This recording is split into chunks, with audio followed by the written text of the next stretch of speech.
तो मुल्क की ये सूरत हाल ना होती, मुल्क एक अच्छे अंदाज में आगे बढ़ रहा होता। लेकिन अफसोस के साथ कौमी एक्शन प्लान पे अमल दरामद नहीं हुआ, बल्कि छोटी छोटी फर्जी फर्जी चीजें उठाकर उनको ले जाया गया, उन केसों को बड़ा बनाया गया जिनकी हकीकत कुछ नहीं थी। अब तक नामी गिरामी दहशतगर्द 67 नामी गिरामी दहशतगर्द ऐसे जिनकी सजाए मौत की अपील पड़ी है इस्लामाबाद में, उस पर साइन करने के लिए तैयार नहीं है।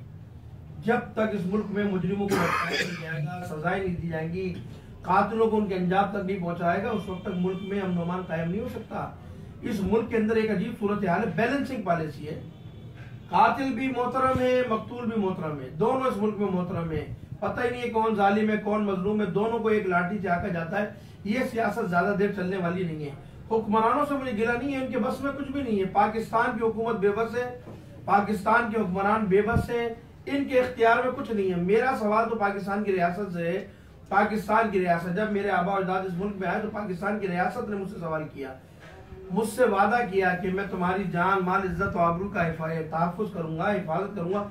रियासत पाकिस्तान खामोश हुए।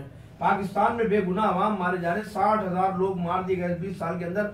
रियासत पाकिस्तान ने क्या किया? रियासत पाकिस्तान ने अवाम के तहफ़्फ़ुज़ के लिए क्या इक़दाम उठाए? मैं समझता हूँ कि अब तक कोई मौसर इक़दाम नहीं उठाया गया। दहशत गर्दी के लिए जब तक मौसर इक़दाम नहीं उठाएंगे और ठोस इक़दाम नहीं उठाए जाएंगे, उस वक्त तक खात्मा नहीं होगा। वाक़यात होते हैं, कितने वाक़यात हुए, कौमी एक्शन प्लान की मीटिंगें हुई, एपेक्स कमेटी की मीटिंग हुई, सर जोड़ के बैठे, कमीशन कायम हुए, तहकीकाती कमीशन बनाए गए, लेकिन ना कमीशनों की कोई रिपोर्ट है, ना तहकीकाती कमीशन की कोई चीजें सामने आती हैं। धमाके के बाद DNA टेस्ट के लिए टुकड़े उठाए जाते हैं और उनके ताने बाने मिलाए जाते हैं।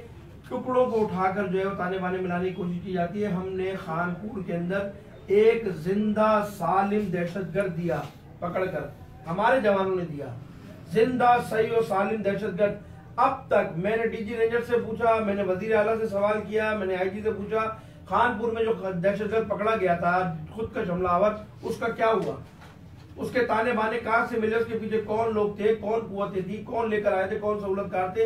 लेकिन अब तक हमें कोई इत्मीनान जवाब नहीं मिला। ये मायूस सूरत हाल है।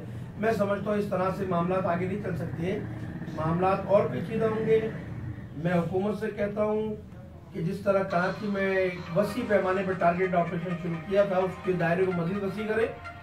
उस दायरे को वसी करने के बाद सूबाए सिंध पर मुहित ले जाएं। और मैं सूबाई हुकूमत से भी कहता हूँ, मुतालबा करता हूँ कि वो रेंजर्स को इख्तियारात दे कि वो सिंध के अंदर भी जो है वो कराची की तर्ज का टारगेटेड ऑपरेशन शुरू करे।